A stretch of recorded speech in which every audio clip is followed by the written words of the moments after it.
Hello, this is Dr. Grande. Today's question is, can I offer an update on the case of Ruby Franke now that her journal has been released? Just a reminder, I'm not diagnosing anybody in this video, only speculating about what could be happening in a situation like this. If you enjoyed this video, please like it, subscribe to my channel, and consider supporting me on Patreon. I will put the link to Patreon in the description for this video. First, I'll briefly look at the background and timeline of the crime before moving to a summary of Ruby's journal and offering my analysis. Ruby Franke was born in 1982 and lived in Springville, Utah. She married a man named Kevin, and they had 6 children. In 2015, Ruby started a family vlogging channel on YouTube titled 8 Passengers. Despite the channel being incredibly successful, Ruby gave up on it after a few years. She became business partners with a licensed mental health counselor named Jody Hildebrandt, who ran a company called Connections.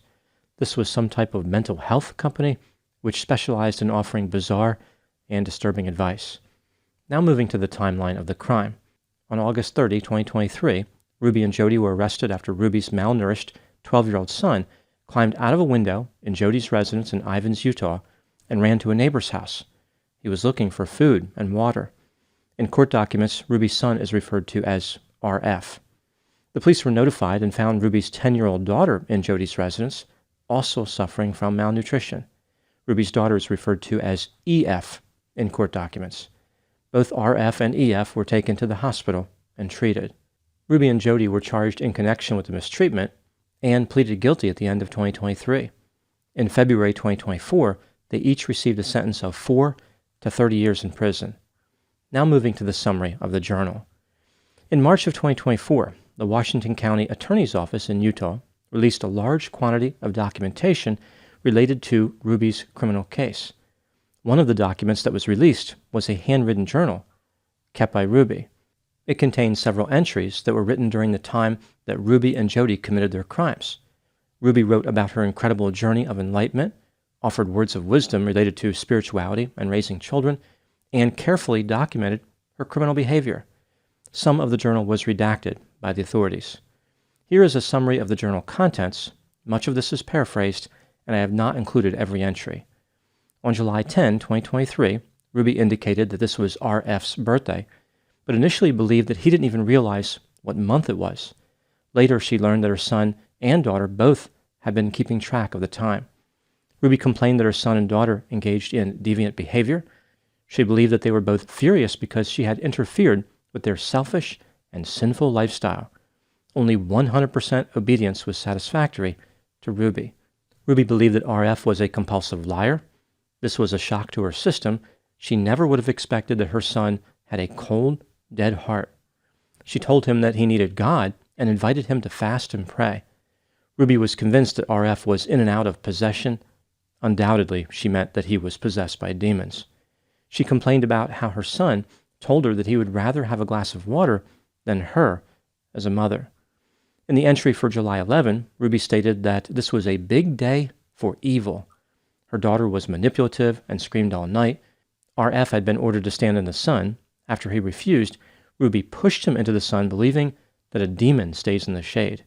Ruby reflected on how her son was in there somewhere, and deep down under all his anger, he could hear her. Her son worshipped the devil, according to Ruby, had no interest in changing, and wanted to go to jail. But Ruby said that he didn't know what going to jail meant.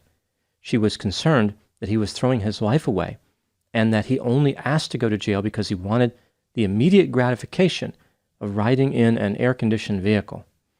As far as her daughter EF, Ruby insisted that she needed to stop her fantasy, stating that her daughter was not innocent, but could become innocent through repentance.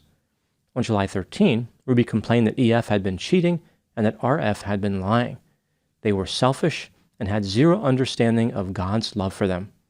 Ruby asked her son what he wanted. He responded, more different foods and a soft bed. Ruby questioned him, why don't you ask Satan? Do you think Satan will give you these things? The entry for July 14 indicated that Ruby was making her daughter carry boxes. When EF complained, Ruby told her that the heat in hell was more intense and God was going to burn the wicked. Therefore, she better get used to it or start changing. On July 15, RF ran away, but Ruby managed to capture him 2 hours later. She believed that God had given her a miracle. Over the next couple of weeks, Ruby continued to mistreat her victims, like she made them pull weeds. On July 31, Ruby indicated that she received a message from God to discontinue physical interventions. On August 6, Ruby continued to complain that her son wanted to serve the devil. 2 days later, Ruby kicked him. On August 15, Ruby complained that her son was terrorizing her. She believed that she was the victim. And on August 27, just 3 days before RF escaped and Ruby was arrested, she referred to her son as defiant and mean. Now moving to my analysis. Here are my thoughts on a few areas that stood out to me in this case. Item number 1. There is a sense that Ruby genuinely believed that her intervention was necessary to save her children from Satan. She said that they had a soul-killing infection. Sometimes when she talked to them, she believed that she was actually speaking to Satan or other demons. Considering how Satan is deceptive, this meant that Ruby could never trust anything that she was hearing. She became increasingly paranoid that Satan was trying to manipulate her. During one conversation that she recorded in the journal, Ruby said to her son, quote, "Give your demon friend a message from me. I will not rest. I will not stop. I will not leave.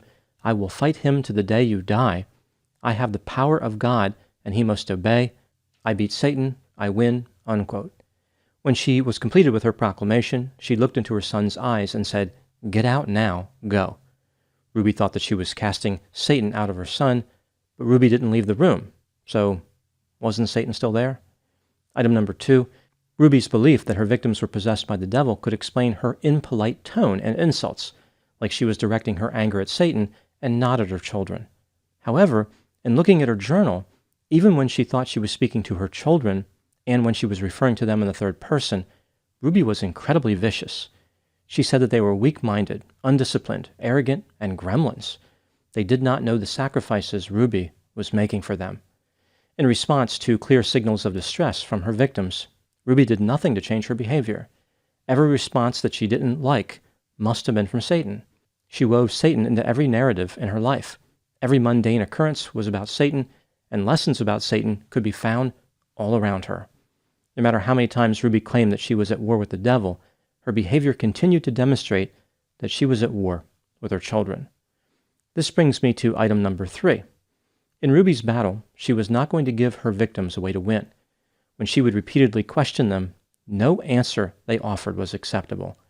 When her children would say something they thought Ruby wanted to hear, she would snap at them and explain how the opposite answer would have been correct.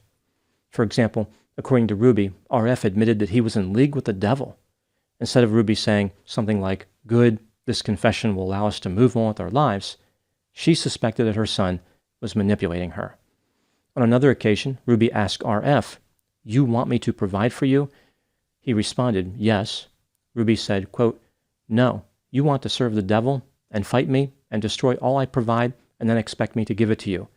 Go ask the devil to help you. Go ask the devil to feed you." Unquote. Considering Ruby's behavior, her son would have been justified in saying to his mother, "I have been asking the devil the entire time, but you're still not helping me." At another point, Ruby asked her daughter EF if she thought that she made progress. Her daughter responded, "Yes." Ruby told her that she was delusional and made no progress, rather continues to manipulate. According to Ruby, whining is the devil's voice and always comes from a demon. Whenever she heard whining, her Satan detection system went into overload. Item number 4. During the time covered in the journal, Ruby worked diligently to make her victims uncomfortable. She claimed that the modern world does not support children being uncomfortable. Rather, they are comforted, entertained, and distracted from the need to confess and change.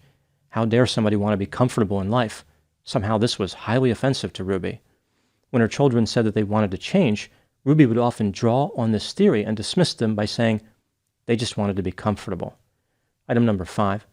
As far as Ruby was concerned, the path to repentance started with the darkness being exposed by the light.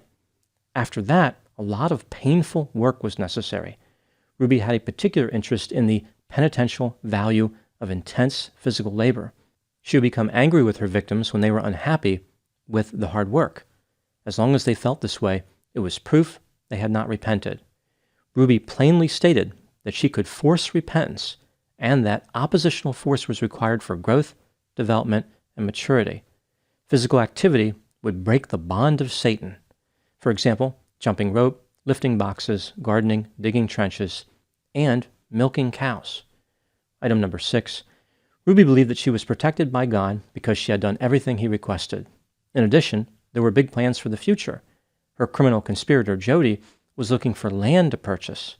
Apparently, the women were going to move the victims to this land and continue the purification ritual. This may have given hope to Ruby, like things would get better in the future. Her writings about this property purchase were similar to biblical references to the Promised Land. Whenever Ruby would become concerned, she would simply look forward to this incredible journey that was coming up in the near future. Soon, Ruby would be in paradise, surrounded by a dream-filled dimension of redemption. In reality, she ended up in prison, so her experience will be more like a scream-filled detention of damnation. Now moving to my final thoughts. In her journal, Ruby insisted that Satan would win and that he wanted her to be in prison. Well, maybe she was right about that victory. If Ruby whines about being uncomfortable in prison, then things are not looking too good for her redemption.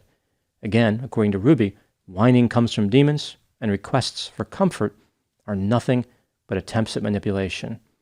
Is there any way that Ruby can beat Satan in her current situation? For example, could she break the demonic bonds using her purification strategy involving intense physical labor? Well, in some prisons, there are programs where inmates can work with farm animals. Maybe Ruby can redeem herself through some anti-Satan cow milking activity. Those are my thoughts on the Ruby Franke update. Please put any opinions and thoughts in the comment section. They always generate an interesting dialogue. As always, I hope you found my analysis of this topic to be informative. Thanks for watching.